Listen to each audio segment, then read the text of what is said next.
Di tengah kurangnya alat pelindung diri, tidak meratanya fasilitas, tenaga medis saat ini menjadi yang terdepan berhadapan langsung dengan virus corona. Pihak rumah sakit bahkan sudah mulai menyerukan kurangnya tenaga medis saat jumlah pasien COVID-19 meningkat dan persebaran semakin luas.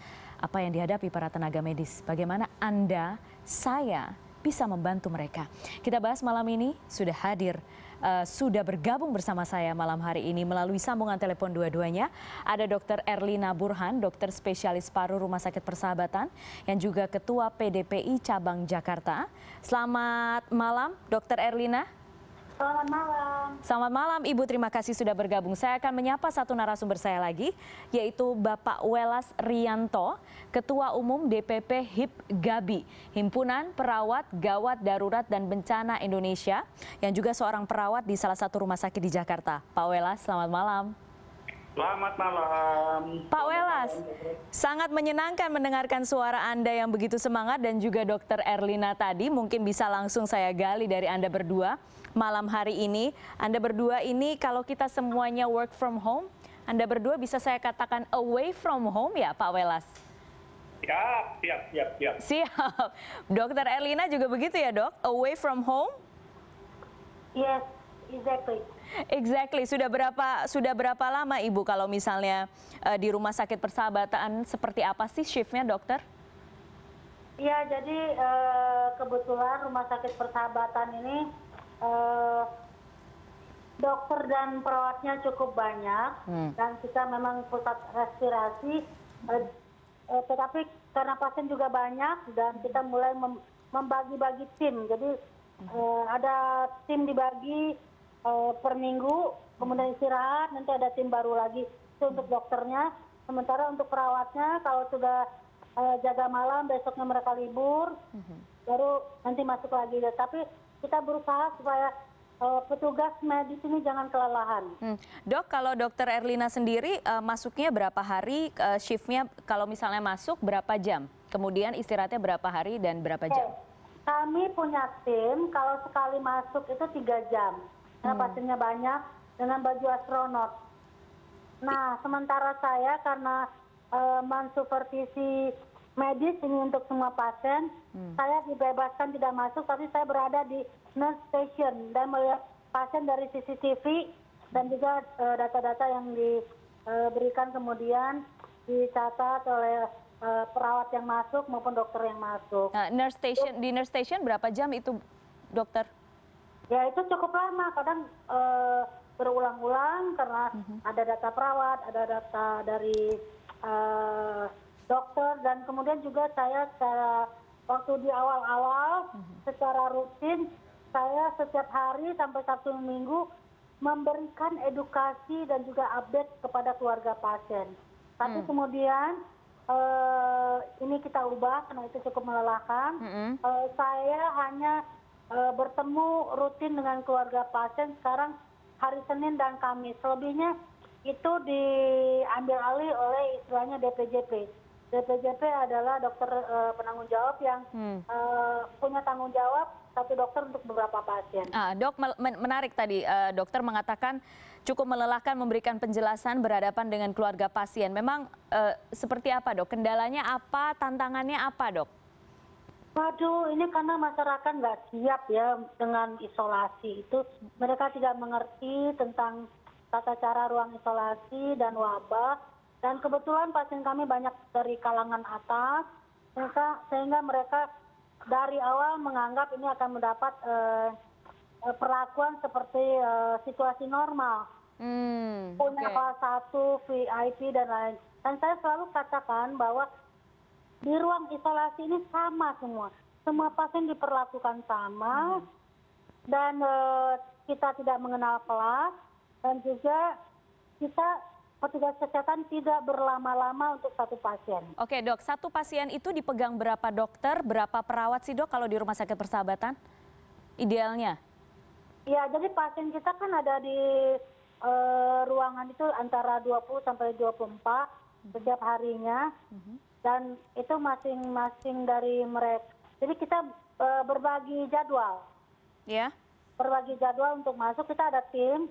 Ya, jadi semua pasien itu divisit. Kalau udah satu orang masuk, karena kita ada istilahnya minimal kontak, kena mencegah penularan. Kalau satu orang perawat masuk, satu orang penanggung jawab masuk, nanti ada dokter juniornya ikut, itu 3 jam rata-rata di dalam memvisit semua pasien. Dan perlu diketahui kita juga berganti baju itu untuk kalau pasien yang berbeda.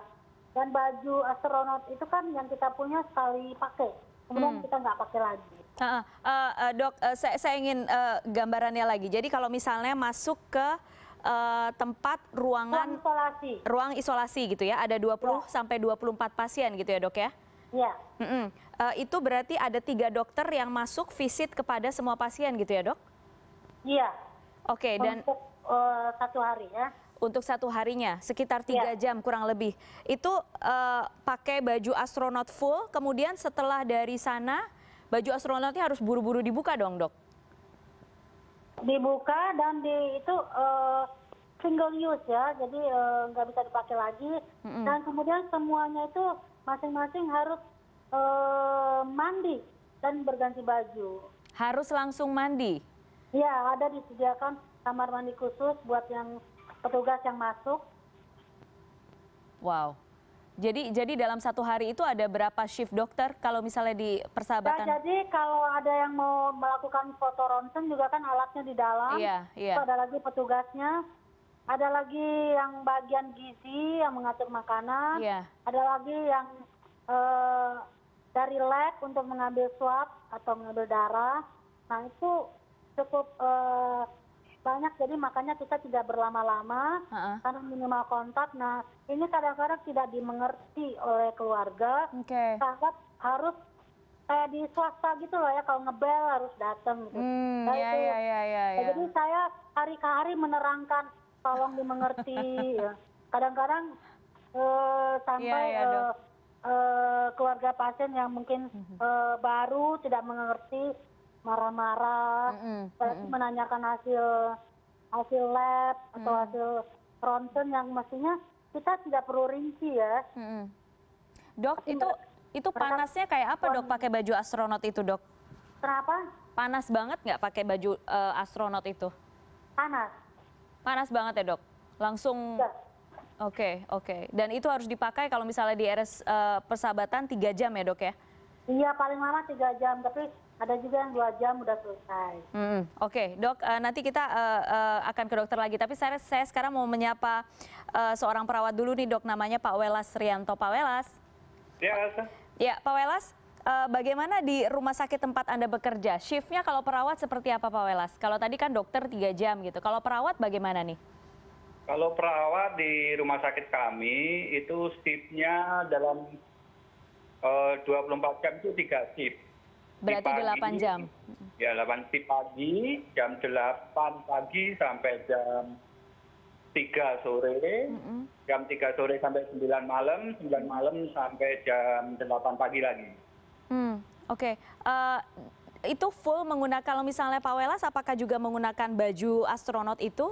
Karena kan kalau perawat bahkan sampai cleaning service-nya katanya menggunakan baju keamanan yang sama ya? Sama standarnya dengan rumah sakit Persahabatan. Kami juga ketika kontak langsung dengan pasien ini, kami selalu menggunakan APD lengkap. Oke. 8 jam harus pakai APD itu Pak Welas kalau misalnya kontak? Kami kontaknya nggak 8 jam full. Oke, nggak full ya? Kami dari keperawatan mencoba mengatur bahwa penggunaan APD ini ketika kita mau hand on ke pasien langsung. Jadi kebetulan pasien-pasien kami masih cukup bagus, masih bisa aktivitas mandiri lah, karena masih dalam tahapan PDP.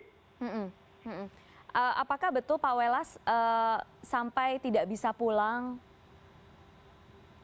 Kalau di kami alhamdulillah masih bisa pulang, tapi dengan syarat, dengan ketentuan harus jaga diri ketika kita habis dari pelayanan, selesai tugas, tentunya mandi disediakan sarana prasarana oleh manajemen rumah sakit kami, mulai desinfektan untuk mandinya disediain. Oke. Kalau makannya bagaimana Pak Welas? Alhamdulillah, untuk makan dari manajemen rumah sakit semuanya terpenuhi, ekstra makan mulai dari vitamin kami dapat, susu, nutrisi, alhamdulillah. Alhamdulillah ya Pak Welas. Sekarang Dokter Erlina dan Pak Welas, saya ingin menanyakan respon Bapak Ibu sekalian. Gubernur DKI Jakarta Anies Baswedan mengatakan di DKI ini sudah ada 25 tenaga medis yang positif COVID-19, terinfeksi juga virus corona. Bagaimana ini Dokter Erlina sekarang mendengarkan pernyataan ini? Di rumah sakit kami memang ada beberapa petugas kesehatan. Saya tidak bisa rinci ya, karena ini kan praktisi, tapi memang ada beberapa dokter yang kami rawat. Dan masih PDP gitu ya, tapi kami belum tahu status sebetulnya. Tapi memang ini cukup mengkhawatirkan ya. Iya. Berarti ada kekhawatiran itu muncul ya, karena bagaimanapun kan ini virusnya masih belum dikenali, ilmuwan masih berupaya mengulik-ngulik soal virus ini gitu kan. Ya, jadi begini, petugas kesehatan baik perawat atau dokter atau semua kita ini dalam kondisi risiko sangat tinggi untuk terinfeksi karena berhadapan langsung dengan pasien. Jadi makanya supaya petugas kesehatan tidak lelah karena pasiennya terus bertambah, tolong orang-orang yang sehat, please stay at home. Please stay home ya. Oke dokter. Pak Welas, bagaimana Pak Welas? Oke, kalau sudah ada 25 yang positif. Sejawat saya, ada perawat, ada sejawat dokter yang terpapar COVID-19. Kami cukup prihatin juga ya. Nah, ini mungkin yang perlu di pemikiran kita bagaimana sejawat saya, teman-teman perawat, teman-teman dokter yang langsung berhadapan dengan pasien, yang terutama yang di IGD ini kan dia nggak tahu apakah ini sudah PDP, sudah positif Corona 19, itu kan lebih berbahaya ketika kita sudah diisolasi di ruang isolasi. Nah, teman-teman di IGD ini kebetulan saya baru saja konferensi sama teman-teman ketua HIPGABI se-Indonesia di 27 provinsi. Kebetulan kami ada di 27 provinsi baru. Hal-hal yang dirasakan oleh teman-teman di 27 provinsi kalau terkait kesiapan kami perawat, jangan ditanya. Perawat selalu siap sedia akan membaktikan ilmu yang didapat dalam pelayanan COVID ini. Tetapi hal yang perlu diperhatikan adalah bagaimana ketika kami dan teman-teman dan sejawat dokter itu safety ketika memberikan pelayanan. Tentunya ini perlu didukung dengan APD yang memadai. Karena semua keluhannya ini APD mulai minim. APD mulai tipis. Sekarang kita jeda dulu. Iya, sekarang kita jeda dulu Pak Welas dan Bu Dr. Erlina. Setelah jeda kita bahas soal APD, soal fasilitas yang kemudian juga harus diakui tidak merata di Indonesia. Tetap di CNN Indonesia.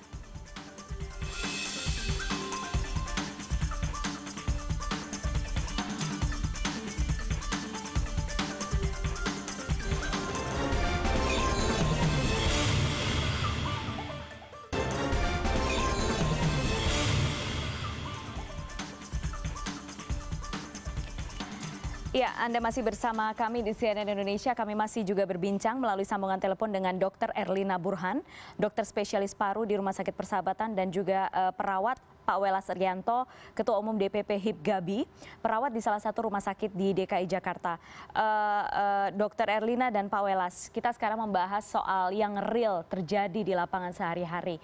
Pak Welas tadi sudah membahasnya sedikit soal kekurangan APD. Saya mengutip sedikit dari RSPI Sulianti Saroso yang menjadi rujukan utama pusat di DKI Jakarta pun mereka mengatakan APD hanya sisa tinggal untuk 2 pekan lagi. Dokter Erlina, sebenarnya kalau misalnya satu pasien itu per harinya ada berapa orang yang terlibat di dalamnya dan ada berapa APD yang dibutuhkan, dokter? Sudah bisa dikira-kira tidak sih sebenarnya?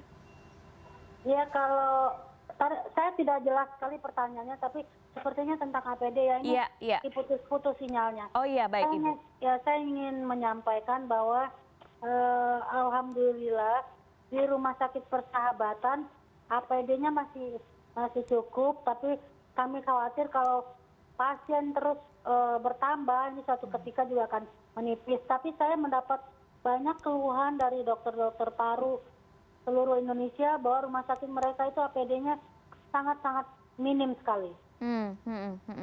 APD-nya sangat-sangat minim ya. Dari konferensi Ini pers. di daerah ya, tapi kebetulan kita yang di Jakarta mungkin karena dekat, jadi masih lumayan cukup. Dan alhamdulillah juga banyak dari masyarakat yang menyumbang masker dan alat-alat, bahkan kami juga disumbang makanan untuk tenaga medis. Ya. Dok, kalau misalnya kan saya kira masyarakat mulai banyak supportnya kepada rumah sakit sekarang. Iya, Dok, kalau misalnya di beberapa foto yang kami terima, kemudian ada video juga, Dok, ada dokter-dokter yang nyuri-nyuri tidur itu di teman-teman para dokter di Rumah Sakit Persahabatan juga ada yang begitu atau mungkin perawat, Dok? Ya, nyuri-nyuri tidurnya nggak di dalam lah, pasti di luar. Di nurse station, tapi nggak mungkin di ruang isolasi. Iya, tentu saja. Karena kita meminimalkan kontak kan. Iya, di nurse station berarti memang itu benar seperti itu ya, Dok ya? Ya, tapi nggak sedramatis seperti yang di foto-foto itu ya. Oh, oke. Ya, tidak seperti itu. Karena petugas yang jaga malam kan mereka juga ada tugasnya melengkapi status, memberikan obat. Tapi itu lagi, kita kan prinsipnya adalah minimal kontak. Kalau udah selesai ya keluar ke nurse station, dan saat itulah mungkin sedikit curi-curi tidur, tapi ya nggak lebay kayak foto-foto itu. Saya nggak tahu itu foto di mana diambil ya. Oke. Ya tidak sedrama itulah. Oke. Dok, tapi kalau misalnya saya ingin tahu deh, satu pasien dalam satu hari itu yang menangani mereka itu perlu berapa APD, Dok? Karena kan sekali dipakai masuk langsung harus dibuang itu APD-nya. Ya, betul. Ya, jadi tergantung berapa petugas yang masuk dan berapa banyak pasien. Oke, baik. Saya ke Pak Kan IGD Rumah Sakit Persahabatan sekarang juga sudah tidak menerima lagi pasien umum, jadi khusus untuk PDP IGD. Oke, jadi teman-teman yang di IGD Rumah Sakit Persahabatan juga sudah menggunakan APD lengkap gitu ya, Dok ya? Kalau masih PDP di depan, biasanya tidak pakai baju astronot, tapi mungkin pakai masker N95 untuk petugas. Ya, dan juga untuk sekarang juga banyak ODP yang datang pagi-pagi itu udah seperti pasar, bisa lebih dari 130-an sehari. Dokternya masih cukup bisa menangani nggak sih, Dok, rasionya, Dok, dengan yang datang? Atau sudah mulai kurang juga? Kalau RSPI Sulianti Saroso mengatakan sudah kewalahan, sudah menyusun, meminta bantuan tenaga medis tambahan. Kalau di Rumah Sakit Persahabatan bagaimana, Dok? Jadi di Rumah Sakit Persahabatan barangkali jumlah dokternya lebih banyak ya dari Sulianti Saroso, dan yang menangani sekarang memang leadernya adalah dokter paru, tapi dokter spesialis lain itu sudah juga telah mengatakan akan ikut ke dalam tim. Jadi kami cukup gembira bahwa semuanya ingin membantu. Oke, baik. Dokter paru atau dokter penyakit dalam atau dokter anestesi, tapi juga spesialis lain mengatakan ya dari dokter bedah, dari dokter obgyn, dari THT. Mereka siap juga membantu kami. Oke, baik. Semua secara naluriah sudah langsung ingin membantu sama-sama gitu ya, Dok ya? Iya, karena dan kita ingin ini cepat berlalu. Kepada masyarakat, jangan tambah beban kami dengan Anda tidak disiplin, karena kalau tidak disiplin itu penularan akan terus berlangsung. Jadi intinya kalau kita semua bersatu, kan kita punya musuh yang sama nih, coronavirus ini ya.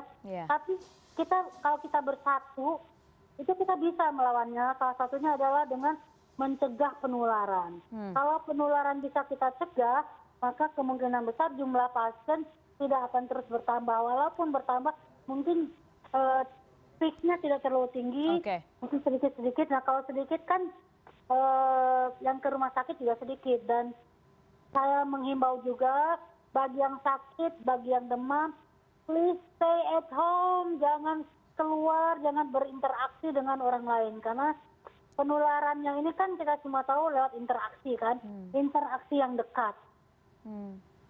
Ya dok. Baik dok, kita sekarang ke Pak Welas dulu. Pak Welas, Anda tadi mengatakan kita bahas soal APD, bagaimana di tempat Anda bekerja Pak Welas kondisinya? Kondisi pagi ini ya, jadi laporan dari manajemen sih relatif cukup untuk 1 minggu. 1 minggu saja? Iya. APD-nya Pak? Oke. Iya. Oke. Hanya cukup untuk 1 minggu. Dengan asumsi 1 shift, kalau untuk perawatnya aja 1 hari bisa 2. Karena di tempat kami 1 shift 2 perawat itu yang jaga. Kalau dalam 1 hari kan perlu 6. Belum ditambah nanti radiografer 1, terus petugas laboratorium kalau dia perlu pemeriksaan laboratorium itu minimal juga 1. Iya. Itu juga sudah 5 itu sehari. Iya, udah 5 dan sekali pakai lagi ya Pak ya? Sekali pakai itu. Oke. Pak Welas, tapi kalau misalnya kondisinya masih tertangani tidak sih dengan jumlah dokter dan jumlah perawat dibandingkan dengan jumlah pasien yang ada di rumah sakit? Informasi sampai pagi ini dari manajemen tadi karena sudah ada lonjakan kunjungan ke IGD, kami dari sisi keperawatan melalui bidang perawatan sudah menata bagaimana mengatur SDM keperawatan. Kebetulan bangsal untuk perawatan PDP ini adalah bangsal yang selama ini belum ada. Jadi tenaganya belum fix bahwa itu tenaga PDP. Oke, belum disiapkan ya. Melalui rumah sakit itu dengan keterbatasan tenaga di rumah sakit juga bahwa yang di bangsal COVID ini pihak manajemen dari bidang perawatan itu menetapkan semua kepala ruangan, PPDA, koordinator, NPP, itu tugas di ward COVID-19. Oke. Baik. Sekarang kita jeda dulu, setelah jeda kami akan langsung meminta nasihat, mungkin tadi juga sudah sempat beberapa kali disampaikan Dr. Erlina, bagaimana cara kita sama-sama untuk menekan laju persebaran COVID-19 ini. Tetap di CNN Indonesia Prime News.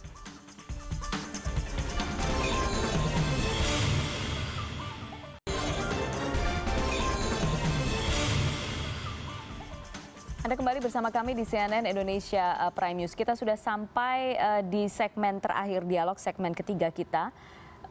Dr. Erlina dan juga Pak Welas, ada semacam kampanye kemudian yang dilakukan oleh teman-teman dokter, meminta supaya kita semua stay at home, bekerja dari rumah, belajar dari rumah, diam di rumah, jangan keluar rumah kalau nggak perlu-perlu banget.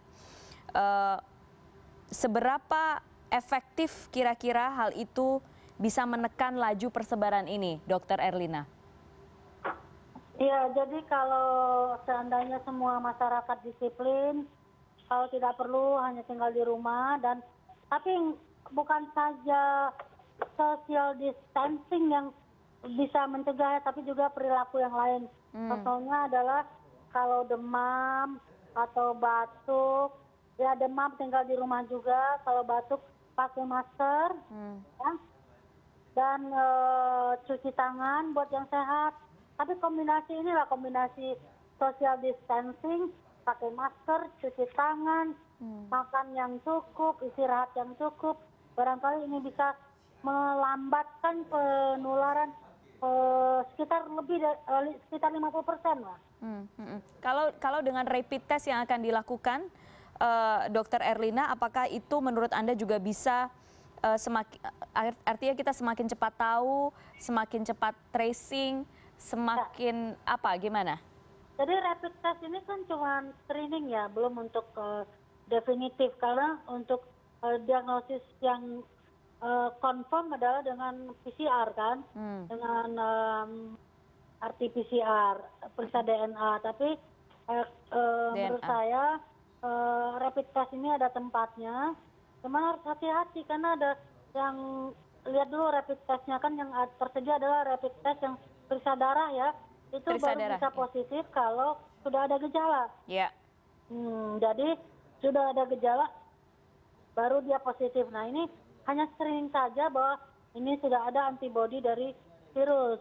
Untuk konfirmasinya tetap kita perlu PCR. Ya, Dok, sebenarnya kenapa sih mortality rate Indonesia bisa tinggi sekali sekarang, 8,67%?